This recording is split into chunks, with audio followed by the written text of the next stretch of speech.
the opportunity that he's got with Chat Roulette to create a really phenomenal business is pretty realistic if he How? has a vision for his product. How does if you were him? This is so this is Yeah. something that's interesting. If you were if Chat Roulette was your business, what would you do next? How would you manage? Because of course, it's basically just it's at the moment basically a sex crime waiting to happen. How do you take it from that into a business?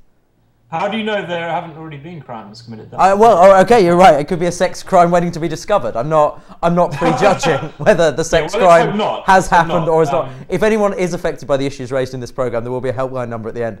Yeah. What? Okay, let's. You're not on the end of the line though, Paul. Yeah, it will be me. I just want vulnerable people to call in. So the question is, let's assume that the sex crime hasn't happened, and so it's not going to be immediately shut down. How does he turn it from a fun idea that lots of kids are into, and apparently lots of men are into, and turn it into a business? What should his next step be? I think the thing with Chat Roulette is that at the moment it's amazingly novel, right? It's interesting. It's got a ton of press attention, but I think that the amount of attention it's got relative to the user experience for the average mainstream user is not there. I mean, if you actually use it, it's fun for a while. If you're with friends and if you're drunk, it's even better. But the sort of novelty, I think, can wear off pretty quickly for people who aren't massively fans of seeing people's penises, male genitals, or mostly men or whatever, right? So I think that he has an opportunity to.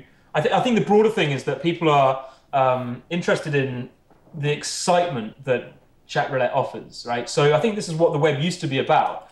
It used to be about the Wild West, so to speak, right? You could go onto a chat room, you could go onto an RC channel, you could meet some new people. Some would be crazy, some would be interesting. You could actually make some real friends, and some people do, right? So he needs to turn it into a way to make real friends rather than just make friends with people's penises. Sorry. I don't know what happened there, but is that your chat roulette alarm? That's my Chat Roulette alarm. A sex crime has been committed. You must leave immediately.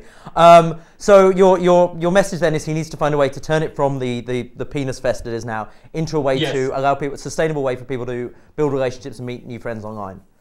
And I think that's obvious, right? I think that what the power is not necessarily in the product that he's built. In the long term, I think the power is in the brand and the fact that he's so well known. He could build that side out, of which doing a random connection could be a part of a broader product. But I think there is a much broader product that exists, and I think a lot of people are going to be looking at this space if they're not already. There's quite a few people who have done variations on Chat Roulette. Are you looking at the space? I actually did one myself, but that was text chat with Facebook Connect, and I think that he obviously needs to get rid of the perverts, which can be solved in a number of ways. I think. Could he sell advertising space on the penises? Do you think? Could he sell advertising space on people's penises like you did? Divide them up into little squares. Maybe. I'm just throwing an idea out there. Is that something you're considering getting into? Well, not with myself.